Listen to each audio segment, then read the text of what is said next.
Welcome to Uninsured by Choice. I'm your host, Dan, and this podcast explores why people are choosing alternatives to traditional healthcare systems and what that choice looks like in real life. It's presented by our sponsor, Zion HealthShare. Zion HealthShare is a nonprofit health sharing community offering an affordable, flexible alternative to health insurance. So just wanted to get that out there so everyone kind of knows what we're about here. This first episode is to introduce the team, introduce the concept and what we're trying to accomplish here, and make sure everyone is kind of on the same page as far as what we are and what we are not.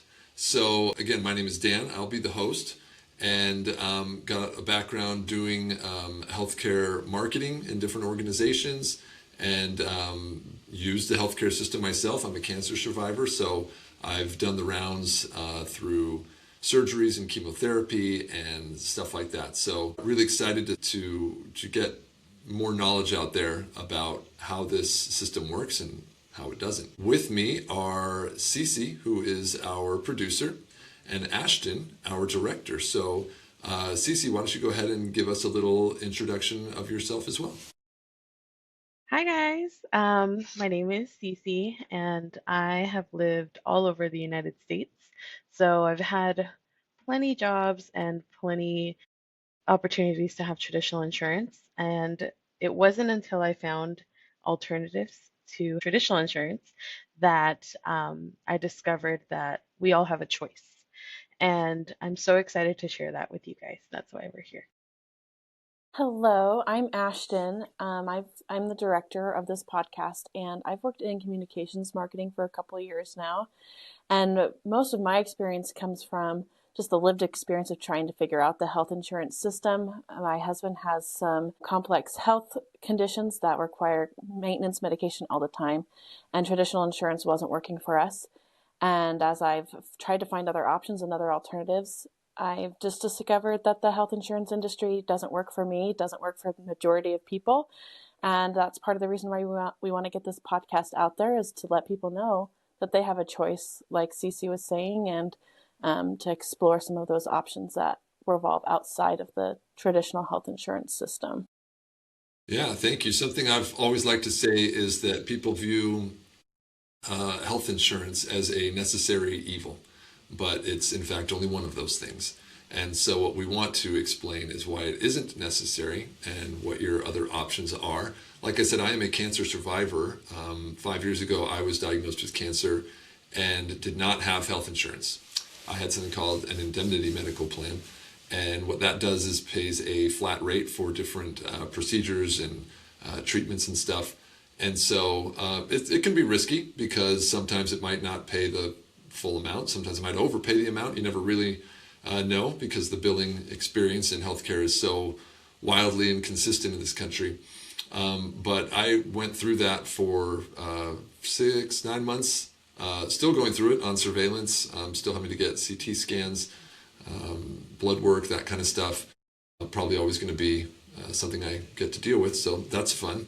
But that would be one of the options that we would, be talking about with different guests who come on and have expertise in these kind of areas. So we will cover what an indemnity plan is and how that works, along with many other things. Ashton and Cece would like to take a little bit to expand on what the problem is with healthcare and kind of what the other solutions we might be talking about. Yeah, for sure. In my early 20s, when I left my parents' health insurance and had to figure it out on my own, I really struggled. I was 24, doing insurance through work. I didn't understand the plans that they put before me. And I think that this is a scenario for a lot of people in their early 20s when they're first being presented with trying to figure out health insurance.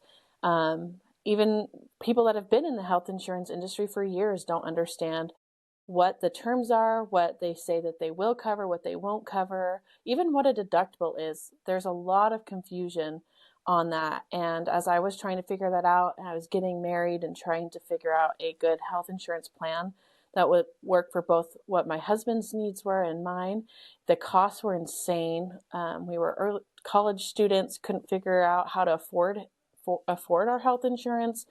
And it made us have to choose between taking care of my husband's health and being able to just afford to live.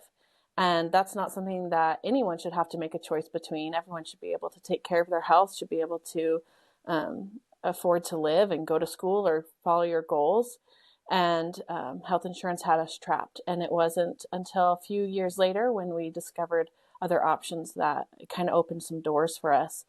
And I've just watched other people have horrible experiences with health insurance, being stuck with a plan that they didn't understand when they enrolled during the open enrollment process.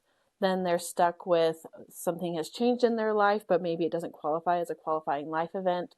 They're just stuck paying more and more and more. And especially now in 2026 with costs and premiums skyrocketing, people are more stuck than ever. And they're just, we can't continue in this way. There has to be other options. And Cece, maybe you can share a little bit about what some of those other options are. Yeah, there's a ton of options out there. A lot of people don't know that there's financial help through the government, through nonprofit organizations, through paying as self-pay indemnity plans, like Dan said. So it just really depends on what your needs are. But there's a ton of resources out there that a lot of people don't know about. So we hope that we can bring a little bit of light to teaching people about that so that they know where they can search for them and what may work for them. For, like you said, Ashton, you had traditional insurance. I did too. And all the different jobs that I've had, it was always traditional insurance because I had no idea that other things existed until I heard about a direct primary care and um, a health share. And so the direct primary care is the doctor that I go to primarily. I just pay a monthly fee to them and they take care of all of my preventive things, my annual physical, things like that. It's not that expensive. And I get to build a relationship with my doctor, which I really love because I hated having to go to the doctor, not knowing who I'm going to see, and then having to pay money that I probably didn't even have at the time in order for me to be seen. Um, that was just really stressful for me. And so finding out about direct primary care really helped me, really helped my stress levels and my wallet as well. And then learning about a health share, um, and that being really mainly for my larger unexpected medical expenses, knowing that I have someone to have my back was amazing because I didn't have to go through traditional insurance where I pay my deductible, but then are you going to pay all of it or are you only going to pay a portion of it? You know, things like that were really, really stressful. But with a health share for me, I don't have that stress anymore. So things like that is very important for people to know that exists out there for them. That's great. Thank you. Um, I think also, to kind of follow along with this, it's important that people know what we are not. This isn't a place where we're going to vent conspiracy theory type stuff or, industry expose. We're going to expose all sorts of things that are going on.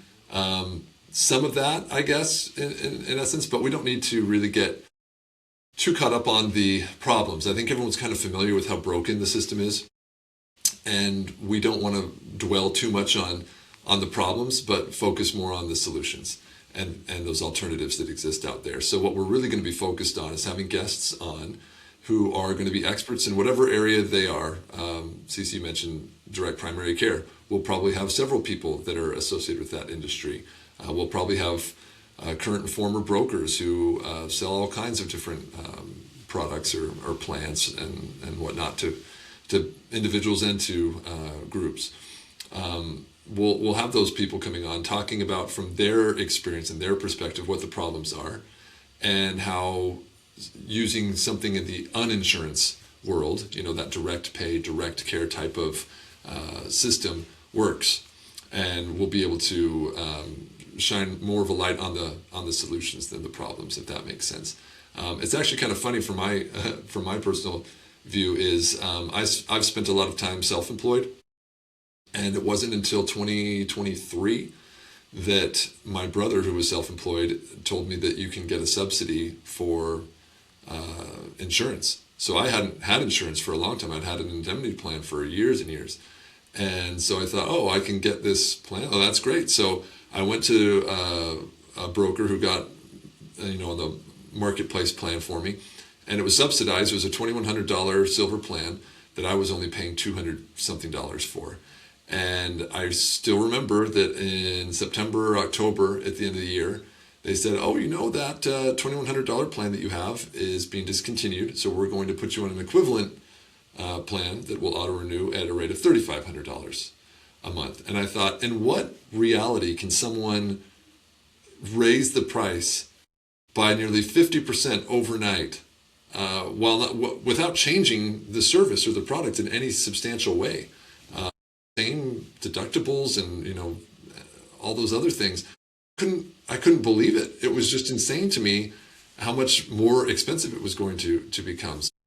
I think a lot of people got that sticker shock here during the open enrollment period at the end of 2025 with the enhanced subsidies going away. So anyways, there's just so much going on there that we want to be able to cover and talk about and just help people who are trying to navigate it the way we had to navigate it or currently are navigating it, or we've all been there and had that experience.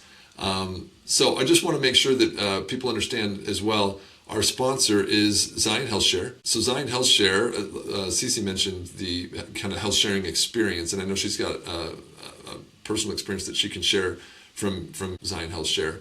But the whole point of a health share is to step in and in an affordable, flexible, simple way be able to help you pay for those large, expensive medical bills that come up. And so, Ashton and Cece, if you could take a minute to kind of explain just what Zion Health Share is all about briefly, how it works. I think that would help people who have never maybe heard that name before. Sure. Yeah, Zion Health Share, there's a lot of positive things about health sharing. One of the biggest things is there is the freedom to choose your own provider. Cece briefly mentioned a direct primary care. You can choose to have that with your health share membership, or you can see your regular family physician. You just present yourself as a self-pay patient, and you work with them through there. And the health share then is there for you anytime that something big happens. Especially with Zion Health Share, there's preventive services available that they will share into. There's no open enrollment season. So if you're feeling like, I'm not sure about this, maybe you've been waiting on open enrollment because you didn't feel like you could afford the premiums that were being shown to you, but now you need to find something else, you can enroll with Zion Health Share at any time during the year. So there's that flexibility. There's the freedom to choose any provider that you want to see. And it's a nonprofit organization, so the monthly contributions are significantly less than what you're going to see through the marketplace or even sometimes through your employer insurance. So those are some of the biggest, I think, eye-catching things that you can see once you decide to go uninsured. There are options out there for you, like Zion Health Share, to help take care of your needs at an affordable rate. And yes, Dan kind of alluded to Cece having a experience with using Zion Health Share. Maybe you can share a little bit with us about that, Cece. Yeah, so I won't get into the details. You don't need to know that. But I did have a medical event that happened. It was something that was going to be a little bit more expensive, more than what my member responsibility would be for a medical event. So that would be $1,000 for me at that time. And I opened a request, went on my website, logged into the portal, told them what was going on, told them when my appointment was. They reviewed it, determined it eligible for sharing. Once I had my appointment, all that, I submitted my bills to them and showed that I had met my member responsibility, and they reimbursed me for anything that I paid over that. It was very simple, very quick. Um, Thankfully, everything was good once I got looked at, so I didn't have to have more bills paid, but it was so much easier than what it was with traditional insurance. Um, so that was really helpful for me. Like I mentioned stress earlier, I hate being stressed. So this going through this experience and it just being smooth, having communication from my processor. It was just really a great experience for me. So good to hear. I remember when my wife went to the ER and we had an insurance thing at the time.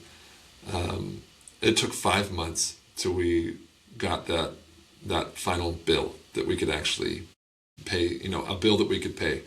And I can't believe how long claims take to just go through. I mean, it's pretty straightforward. ER visits are part of the deal, and you'd think it would just go right through, but 5 months just to get the final bill. I didn't even know what it was going to be. That was the crazy thing. You go to the ER and okay, well, I'll wait for the bill. I have no idea. It could be $1, it could be $1,000,000. I have no idea what it's going to be. It's just pretty wild how that system works. I always joke about rolling up to Jiffy Lube and telling them I need an oil change, and then showing them my auto insurance card, and then just saying, "Yeah, just bill them. I don't know what it costs. I don't care. Just take care of it." It would be crazy if you applied it the same way to other industries. So I wanted to end by explaining the cover art. People are probably wondering, seeing it for the first time, uninsured by choice. Yep, that makes a lot of sense. That's kind of what we're about. What's with the knot? What is going on with it right there? So the knot looks like it's being cut through, or started to be cut through, is alluding to a story from the ancient world called the Gordian knot. And it was this famous knot that prophecy said whoever could untangle and untie it would rule all of Asia. And so the story goes, Alexander the Great shows up, and he looks at it and looks at untying it and says, "Yeah, forget this," pulls out a sword and dramatically just cuts through the thing and says, "There you go, I'm ruling Asia." And I really like the story because it's often been said that the healthcare and health insurance industry is very much like this Gordian knot, a tangled mess of complexity that no one can understand. And our goal is not to untie that knot and explain the complexity and make sense of a senseless industry. Our goal is to cut right through it and say, no, this is a tangled mess, and there's no sense in participating in the tangled mess. Let's try to find a better way. And so we really liked that imagery, that kind of metaphor. And so that's what we kind of stuck with. So when you see that knot there, just see that we're starting to cut through it. We didn't want to cut through the whole thing. That's the whole point of the podcast. But you can see that it's fraying because someone has started cutting through it. And that's kind of our goal there. So we'd invite you to find us online. We have a website, social media channels, subscribe on whatever platform you prefer, Spotify, Apple, whatever it is. And we look forward to you joining us on this journey to really explain why we are uninsured by choice and why you can be uninsured by choice and still be able to navigate that healthcare system. So buckle up. It's going to be a fun time, and we look forward to many more episodes to come. Follow us for more at uninsuredbychoice.com.